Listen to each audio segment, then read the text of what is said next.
Ei pessoal, meu nome é Isabela, eu sou fundadora do Descomplica Tributário.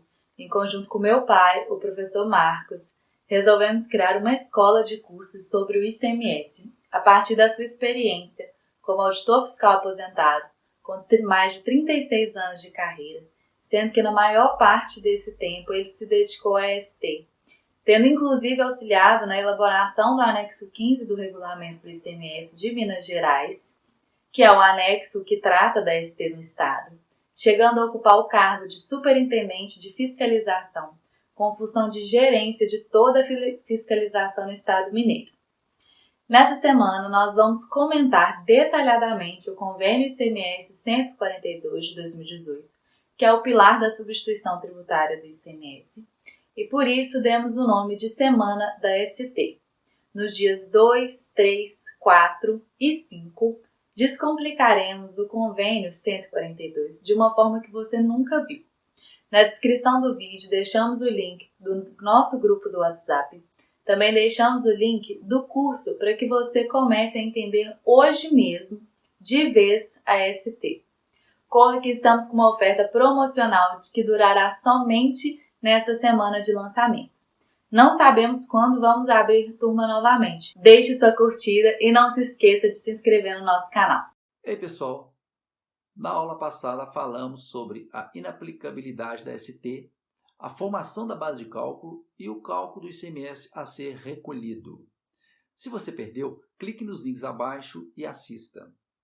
E na aula de hoje falaremos sobre vencimento e pagamento, ressarcimento e as obrigações acessórias envolvidas na operacionalização da instituição tributária. Então já sabe, deixe sua curtida e siga o nosso canal para ficar por dentro de todas as novidades. Se você ainda não está no grupo WhatsApp, clique no link abaixo e seja avisado dos nossos vídeos da Semana da ST. Não fique de fora das aulas sobre o Convênio 142 de 2018. Lembrando que estamos com uma oferta promocional que durará somente durante esse lançamento para o curso completo de ICMS-ST. E não sabemos como vamos abrir novas turmas. Vai ficar de fora vendo o tempo passar? Comece hoje mesmo a alavancar sua carreira e se torne referência no assunto. Cláusula 14ª trata do vencimento do imposto, Quando ele vence, a regra é tratada no convênio 142. O vencimento é o dia 9 do mês subsequente da saída do contribuinte inscrito na unidade federada de destino. Então, se o contribuinte é inscrito no estado de destino, ele faz o recolhimento no dia 9 do mês subsequente ao da saída.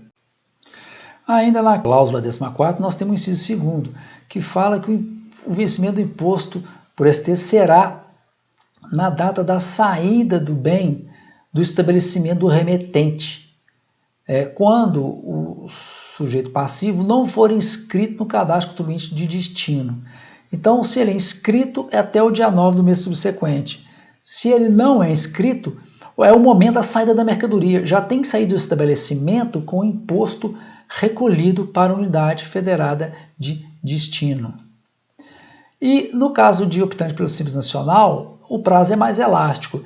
Ele tem até o dia 2 do segundo mês subsequente ao da saída para efetuar o recolhimento à unidade federada de destino. No parágrafo 1º da cláusula 14ª, ele considera que aplica-se também o prazo de saída do estabelecimento do remetente, no período em que a inscrição deste se encontrar suspensa. Ou seja, o vencimento ocorre na saída do estabelecimento se o contribuinte não for inscrito, se o contribuinte tiver com a sua inscrição suspensa por algum motivo no cadastro destinatário, ou se o sujeito passivo por substituição ficar omisso do recolhimento, ou seja, não recolher total ou parcialmente o ICMS-ST devido ao estado de destino. Nesse caso, a unidade federal de destino ela pode exigir que o recolhimento seja antecipado para até a saída do estabelecimento. Perde então o contribuinte o prazo de até o dia 9 do mês subsequente para fazer esse recolhimento. A cláusula 14ª prevê em seu parágrafo 2º que a Unidade Federal de Destino poderá estabelecer que o prazo de vencimento do imposto previsto no inciso 2, né, ou seja, aquele que é na data da saída da mercadoria, se aplique também quando o sujeito passivo por ST não entregar as obrigações, não cumprir as obrigações acessórias na cláusula 21ª por 2 meses consecutivos ou alternados. Essa cláusula 21ª é a transmissão das declarações. E no parágrafo 3º, o contribuinte que regularizar as obrigações desse parágrafo 2º vai observar a legislação da Unidade Federada no que se refere à cessação do vencimento na data de sua saída, ou seja, voltar para o recolhimento no dia 9 do mês subsequente. A cláusula 14ª ainda traz em seu parágrafo 4º que o imposto devido por ST em relação às operações interestaduais será recolhido por GNRE, Guia Nacional de Recolhimento de Tributos Estaduais, ou documento de arrecadação estabelecido na Unidade Federada de Destino. Bem, a GNRE ela é nas operações interestaduais e é recolhido fora do Estado. E o documento de arrecadação quando é recolhimento dentro do próprio Estado. Porque se o contribuinte recolhe no Estado diferente do dele, com um documento interno, o banco do Estado onde ele recolheu pode não reconhecer esse documento, né? Então pode criar um problema para ele. O banco reconhece nacionalmente a GNRE. Então o documento interno de arrecadação serve quando o recolhimento é feito dentro do próprio Estado. Ou seja, o contribuinte vai buscar uma mercadoria e ele resolve recolher dentro do próprio Estado o imposto antes de trazer a mercadoria. Então ele pode recolher por um documento interno. Mas se o recolhimento for feito lá fora, no outro Estado, tem que ser por GNRE para evitar dor de cabeça. A GNRE ela foi disciplinada no convênio CINIEF, né, 06 de 89, que instituiu. Né? Então tem os códigos do GNRE por apuração, ou seja, aquele que o contribuinte tem prazo para recolher até o dia 9 do mês subsequente, no caso de débito e crédito, ou até o dia 2 do segundo mês, no caso do Simples Nacional. Ou também um código por operação, que é aquele em que o contribuinte tem que recolher no momento da saída da mercadoria de seu estabelecimento. Então nós temos que a GNRE, o convênio ajuste CINIEF, trata do vencimento e do pagamento. Então nós temos aqui na GNRE a informação da Unidade Federada de Destino, o número do documento de origem, a nota fiscal, e o convênio protocolo a qual se refere este recolhimento. Sobre o ressarcimento do ICMS-ST, nós temos o seguinte: pensamos um industrial mineiro vendendo a mercadoria sujeita a ST para um atacadista mineiro. Esse industrial e a mercadoria sujeita a ST, então esse industrial tem que fazer retenção do ICMS-ST para Minas Gerais, para as operações subsequentes que esse atacadista fizer em Minas Gerais e o varejista também, consequentemente. Entretanto, imaginemos que esse atacadista, ao invés de dar a saída da mercadoria para Minas Gerais, ele a remete para São Paulo e que também tenha protocolo com Minas Gerais. Nesse caso, esse atacadista tem que fazer a retenção para São Paulo. Aí fica a pergunta, mas e o ST que foi retido anteriormente para Minas Gerais, para operação que não se realizou? Bem, este ICMS-ST ele vai ser devolvido para o atacadista que o pagou ao industrial. E é essa devolução que se chama ressarcimento. Vamos ver as cláusulas do convênio que disciplinam isso. A cláusula 15ª traz que nas operações interestaduais com bens e mercadorias já alcançadas pelo regime de ST, como nós demonstramos agora há pouco, o ressarcimento do imposto retido na operação anterior poderá ser efetuado mediante emissão de nota fiscal exclusiva para esse fim em nome de qualquer fornecedor. Bom, como que esse atacadista recupera esse ICMS-ST que ele pagou na nota fiscal quando ele comprou do industrial? Ele simplesmente vai emitir uma nota fiscal para um fornecedor dele. No caso aqui do exemplo, ele emite a nota fiscal para o seu fornecedor com a informação do valor da ST para que ele seja ressarcido, para que esse industrial entregue para ele o valor que foi retido anteriormente. Aí fica a questão, o fornecedor tem que ser o próprio fornecedor da mercadoria? Não, qualquer fornecedor que tenha alguma ST a recolher no estado de Minas Gerais, inclusive fornecedor de fora do estado. Então, nesse exemplo, o industrial paulista tem um valor a recolher para Minas Gerais. O que ele faz? Ele pega esse valor, mediante essa nota fiscal, e entrega esse valor da restituição ou do ressarcimento ao atacadista e abate esse valor no recolhimento que ele vai fazer para o estado de Minas Gerais no mês seguinte. Com relação à cláusula 16ª, nós temos que no caso do desfazimento do negócio também cabe o ressarcimento. Ou seja, que hipótese é essa? O industrial vendeu a mercadoria para o atacadista e fez a retenção da ST. E por algum motivo o atacadista desfez o negócio, devolveu a mercadoria. Então ele tem direito a ser ressarcido desse ICMS-ST que ele pagou na emissão da nota fiscal pelo industrial. Quais as outras hipóteses em que geram o direito ao ressarcimento? O convênio não prevê tacitamente, mas são as hipóteses de previsto no convênio, saída para outra unidade da federação, a saída amparada por isenção ou não incidência, ou seja, no nosso exemplo, o atacadista recebeu a mercadoria e depois da mercadoria, por algum motivo, ela tornou-se isenta, ela foi exportada, imune. E nesse caso ele tem direito ao ressarcimento dessa operação subsequente tributada que não ocorreu, que seria exportação, um exemplo, né? Ou a mercadoria se perdeu em seu estoque, um incêndio, né, uma enchente, então não teve operação subsequente. Então, toda vez que não houver operação subsequente dentro daquele estado para o qual foi feita a retenção da ST, cabe a devolução desta retenção, que se dá o nome de ressarcimento. A cláusula 15ª diz que, no seu parágrafo 1º, que o ressarcimento deverá ser previamente autorizado pela unidade tributária onde estiver o contribuinte que tem direito ao ressarcimento. Observado o prazo de 90 dias. O que é isso? Isso diz o seguinte, que o contribuinte pede o ressarcimento e se em até 90 dias o fisco não se manifestar, ele tem direito a efetuar o ressarcimento.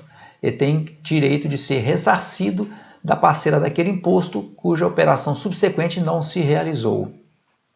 O parágrafo 2º comenta que o estabelecimento fornecedor de posse da nota fiscal ele poderá deduzir o valor ressarcido no próximo recolhimento do imposto retido. Ou seja, o substituído, o atacadista, emite nota fiscal para o industrial, o substituto. Esse industrial devolve o dinheiro para o atacadista, mas ele vai pegar esse dinheiro de onde? Do valor que ele teria que recolher para o Estado no mês subsequente.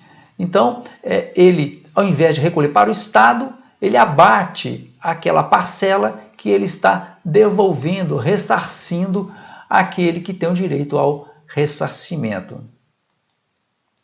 E o parágrafo 3º diz que quando for impossível determinar o valor exato do ICMS a ser restituído, no caso de um contribuinte que teve várias entradas e essa mercadoria ela não é perfeitamente identificável, ou seja, você não sabe dentro do estoque qual é o valor correto da ST a ser restituído.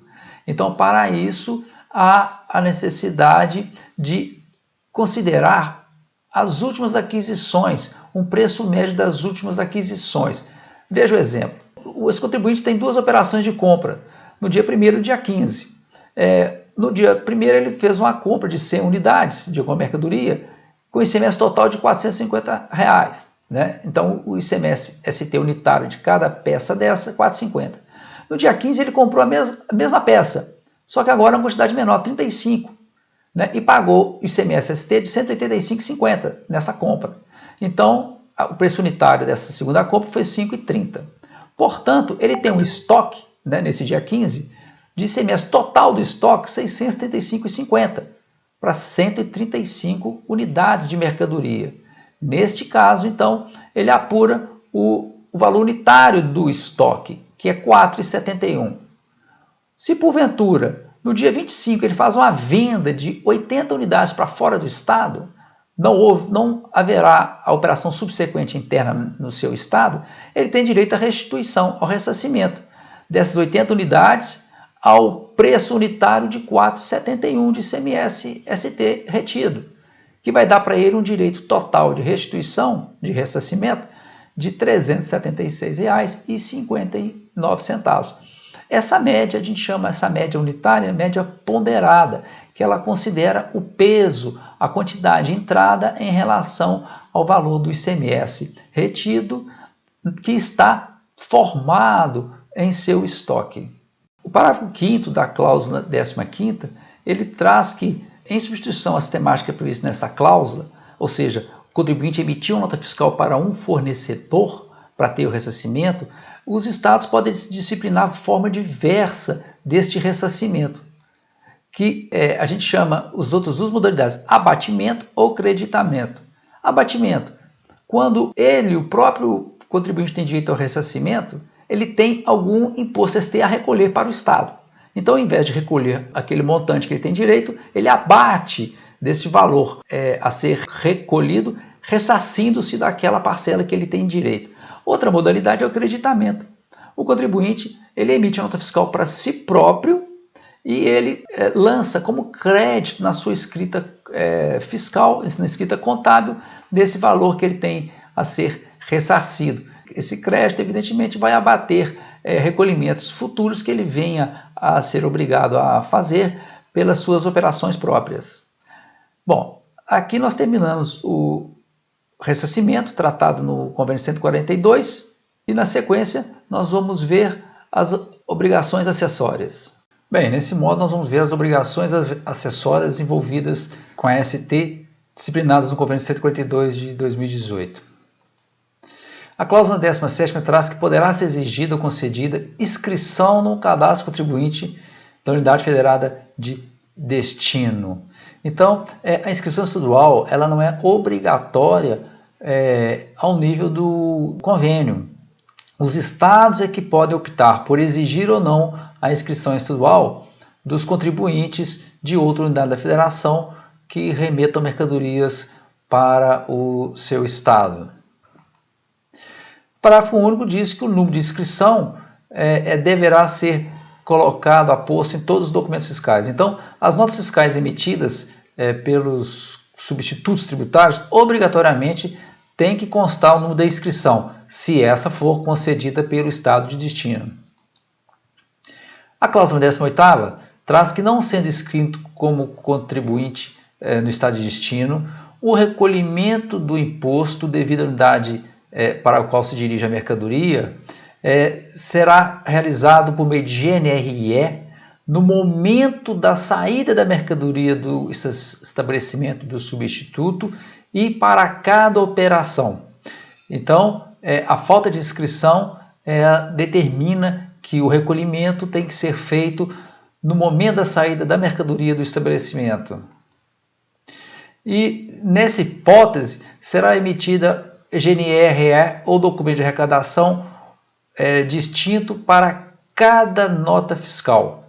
Então, temos que o sujeito passivo por substituição é aquele contribuinte que realiza operações interestaduais com as mercadorias dos convênios ou protocolos. Este é o sujeito passivo. E ele é vinculado a um estado, a um sujeito ativo. Qual? Aquele para onde se dirige a mercadoria. É importante observar o seguinte, que a obrigação ela nasce em função da mercadoria. A mercadoria é atingida por ST. Então, isso gera a obrigação ao contribuinte.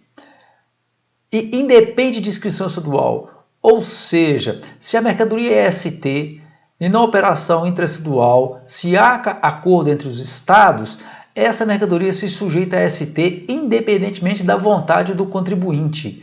Houve um acordo entre os estados, entre sujeitos ativos, e diante disso, os sujeitos passivos devem seguir as regras. Nesse momento, um contribuinte de um estado, ele tem que seguir as regras do estado de destino, se tiver o acordo, e se a mercadoria for sujeita a ST. independente de ser inscrito ou não. Afinal, como nós vimos agora há pouco, a inscrição não é obrigatória em nível nacional pelo convênio, mas sim se o estado de destino assim o quiser. E a inscrição estadual do substituto tributário, como a gente falou agora há pouco, ela determina o prazo para recolhimento do imposto. Então vejamos, contribuinte com inscrição e sem inscrição estadual. Um contribuinte com inscrição, ele retém o ICMS na nota fiscal e recolhe no mês subsequente. Nós vimos o prazo, né, no dia 9 do mês subsequente. Se for Simples Nacional, no dia 2 do segundo mês subsequente. Se for sem inscrição estadual, ele retém o ICMS na nota fiscal e recolhe na saída da mercadoria de seu estabelecimento em GNRE, se o recolhimento foi feito em estado diferente do destino. Se foi dentro do próprio estado, aí pode ser um documento de arrecadação do próprio estado. No caso do contribuinte com inscrição estadual, então a gente diz que ele recolhe por apuração. Ele manda as mercadorias, retém na nota, mas só vai recolher no mês seguinte. Ele apura o mês inteiro para recolher no mês seguinte, um recolhimento único. Quando é sem inscrição estadual, ele tem que reter nota a nota, operação por operação. E a gente fala então que é por operação. E nesse caso, uma cópia do documento de arrecadação tem que acobertar o transporte. Como o prazo para recolher até a saída do estabelecimento, o que comprova isso é o documento de arrecadação acompanhando a nota fiscal e a mercadoria durante o transporte. Cláusula 19ª. O sujeito passivo por ST poderá ter sua inscrição suspensa ou cancelada quando recolher no todo ou em parte o ICMS devido à unidade de destino. Também pode ter inscrição suspensa ou cancelada se não entregar as informações, se não transmitir as declarações por no mínimo 2 meses consecutivos ou alternados. O contribuinte que regularizar as obrigações ele deverá observar a legislação com relação à reativação do prazo dele de recolhimento. Porque se tem inscrição suspensa, a obrigatoriedade de fazer o recolhimento é no momento da saída da mercadoria. Para ele ter restabelecido o prazo para até o dia 9 do mês subsequente, ele tem que seguir as normas do estado de destino. O parágrafo 3º prevê que, para os efeitos dessa cláusula, a legislação da Unidade Federal de Destino poderá prever outras situações equiparadas à suspensão e cancelamento da inscrição. O convênio ele cita suspensão e cancelamento, mas não impede que outras denominações sejam dadas pelas medidas tomadas pelos estados, como por exemplo os bloqueios. A cláusula 20ª, ela nos traz os itens obrigatórios a constar na nota fiscal emitida pelo substituto tributário para as mercadorias sujeitas à ST. Mas antes de adentrar na relação dos itens obrigatórios, propriamente dito, é importante observar o parágrafo 3º, que cita o seguinte: a inobservância do disposto no caput, ou seja, do cumprimento das obrigações, implica exigência do imposto nos termos em que dispuser a legislação na Unidade Federal de Destino. Então, há que tomar um cuidado de observar a legislação do estado de destino e entender quais obrigações o estado impõe para a emissão do documento fiscal, que basicamente serão as que nós vamos ver na sequência. Não observar essas indicações pode implicar na exigência do imposto. Bem, vamos ver quais são as obrigações. A primeira obrigação é o SEST de cada bem e mercadoria. Agora é importante observar que é obrigatória a indicação do SEST mesmo que o Estado não tenha adotado a ST para aquela mercadoria. Então, a mercadoria tem um SEST previsto em convênio passível de sujeição a ST. O Estado não implementou essa ST. Independentemente disso, o contribuinte é obrigado a indicar no documento fiscal o número do SEST. Segundo, o valor que se viu de base de cálculo da ST e o valor do imposto retido quando o bem e a mercadoria estiverem sujeitas a ST. Então, se for um substituto, ele tem um campo próprio para indicar isso na nota fiscal, a base de cálculo e o valor da ST. E caso o documento acoberte mercadorias em escala industrial não relevante, que nós vamos ver à frente, ele tem que indicar, no campo de informações complementares, tratar-se de bem mercadoria do ST tal, fabricada em escala industrial não relevante, e, no campo específico, o número do CNPJ do respectivo fabricante. Isso no caso do substituído que for emitir a nota fiscal, a mercadoria, como a não aplicação é para a mercadoria, e o substituído ele deve indicar em informações complementares qual é a origem dessa mercadoria para que se confirme que é um industrial considerado produtor de mercadoria não relevante. A cláusula 20ª, ela traz ainda em seu parágrafo 1º que as operações que envolvam contribuintes que atuem em modalidade porta a porta devem aplicar o SEST no previsto no anexo 26, ainda que os bens e mercadorias estejam listados em outros anexos.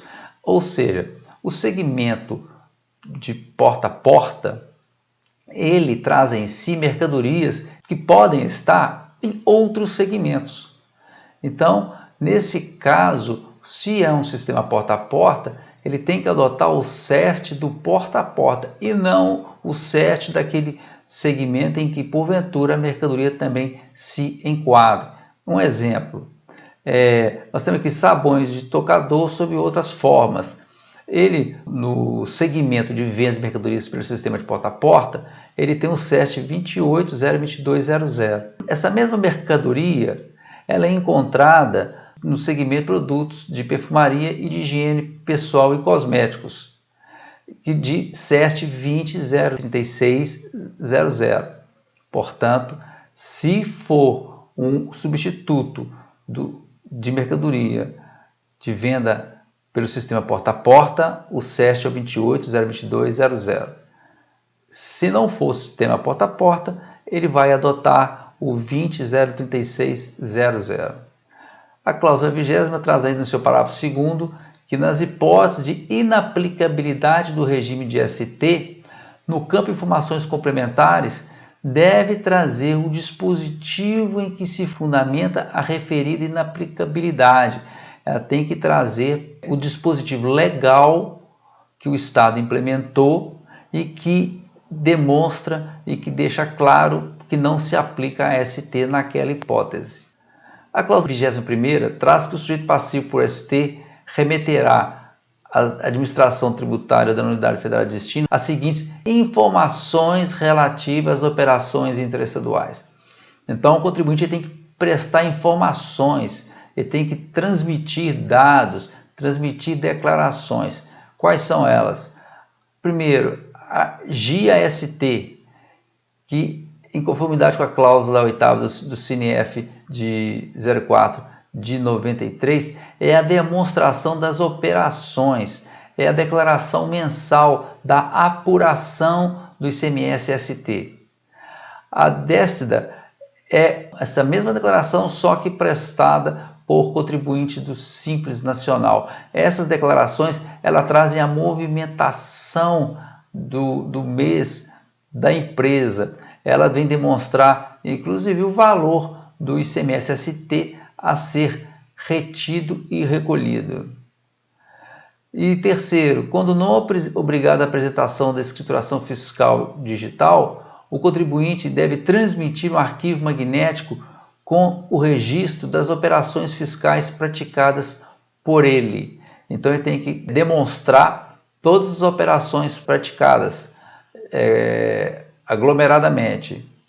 E no inciso 7º traz a lista de preço final ao consumidor quando a legislação permite que o valor da base de cálculo seja fixado por sugestão do fabricante ou do importador em tabela. É aquilo que a gente chama de base de cálculo por preço sugerido. Então, o contribuinte que tem o seu preço sugerido adotado pelo Estado como base de cálculo, ele tem que enviar um formato XML dessa informação da inclusão ou alteração dos preços para a unidade federada de destino da mercadoria. ainda no parágrafo 1º, o arquivo magnético substitui o exigido pela cláusula do 8º do convênio 5795. Qual que é essa cláusula? O contribuinte de que trata a cláusula primeira remeterá à Secretaria da Fazenda até o dia 15 arquivo magnético com registro fiscal das operações e prestações interestaduais efetuadas no mês anterior. Então, o arquivo magnético que o contribuinte deveria remeter, ele deixa de fazê-lo. Ainda, parágrafo 2º, poderão ser objeto de arquivo magnético apartado as operações em que haja ocorrido desfazimento do negócio ou, por qualquer motivo, a mercadoria não seja entregue ao destinatário. Isso gera, inclusive, a possibilidade de ressarcimento, como nós vimos anteriormente. E a Unidade Federal de Destino poderá exigir a apresentação de outras informações que julgar necessárias. Como nós já sabemos, o contribuinte inscrito no outro estado, ele tem que seguir as regras do outro estado para a obrigação principal e as acessórias também. O estado de destino implementando uma regra para o seu contribuinte de sua circunscrição, essa regra tem que ser seguida pelo contribuinte de outra unidade da federação que remeta as mercadorias para aquele estado. Então, ele tem que observar todas as regras atinentes aos contribuintes internos do estado de destino. E a Unidade Federal de Destino poderá dispensar a apresentação da GIA-ST. A GIA-ST, como dito, é a declaração demonstrativa do movimento mensal do contribuinte, em que consta a apuração do imposto por ST. Essa obrigação ela pode ser dispensada a critério do estado de destino. Bem, recapitulando, nós vimos hoje vencimento e pagamento, ressarcimento e as obrigações acessórias envolvidas na ST. Na próxima aula, trataremos da formação da MVA e do PMPF e as considerações gerais, finais, trazidas no convênio. Fiquem ligados que estamos lançando um curso com tudo o que você precisa saber para entender a ST. Se você gostou dessa aula, o curso vai te surpreender. O conteúdo foi especialmente criado para sanar suas dúvidas de forma objetiva e rápida, para que você aplique o quanto antes em seu trabalho. Clique no link abaixo e comece a entender a ST hoje mesmo. E como já falei, estamos com uma oferta promocional que durará somente durante este lançamento. E não sabemos quando abriremos turmas novamente. O carrinho só fica aberto até o dia 6, sexta-feira. Te espero lá.